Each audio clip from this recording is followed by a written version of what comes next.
உதயநிதி வருவார். எப்படி முதலமைச்சரான பத்தியில மோடி கண்டா படுத்துருவார், அமித்ஷா கண்டா படுத்துருவார், அம்மா சசிகலா கண்டால் முட்டிக்கால் போட்டு படுத்துருவார். அவர் படுக்கிறதுலேயே புரியாது.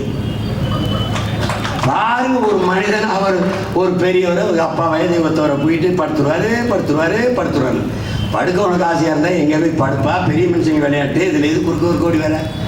முட்டி போட்டால் தவழ்ந்து வந்தார், இப்படி பதவியை வாங்கினார். முட்டி போட்டால் தவழ்ந்து வந்தார். உங்க தாத்தா மட்டும் என்ன போட்டார்? முட்டையா போட்டார்.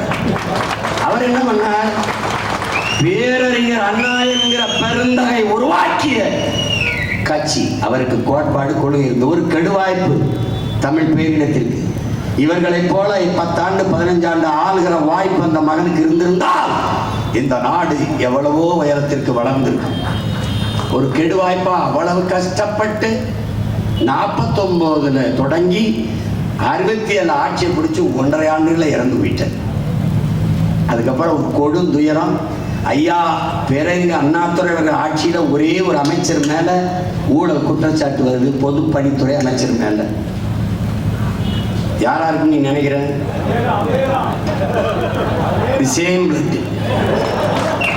அண்ணா இறந்துட்டாரு, யார் மேல ஊழல் குற்றச்சாட்டு வந்ததோ அவர் கையிலே நாடும் அதிகாரம் போயிடுச்சு, நாடு நாசமா போயிடுச்சு. That's all your honour.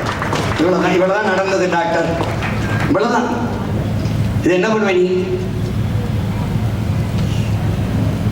கொடுமை. அண்ணா வரைக்கும் சரியா இருந்தது. மதுவை விற்று வருகிற காசு குஷ்டரோகி கையில் இருக்கிற வெண்ணைக்கு சமம் என்று தூக்கி போட்டவர் பேரறிஞர் அண்ணா. இன்னைக்கு குஷ்டரோகியில் இருக்க வெண்ணையை விழுந்து நக்கி கொண்டிருப்பவர்கள் அந்த பெருமகனார் பேரை சொல்லி ஆட்சி செய்கிறவர்கள்.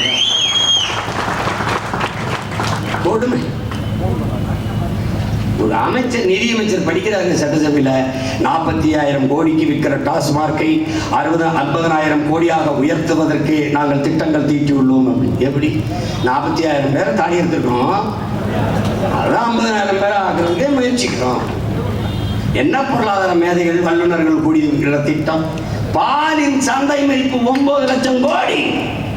வாங்க ஓடி ஆவின் பால் விற்கிறாய். எங்க பதில் எங்க? எத்தனை முறை கேட்கிறேன்.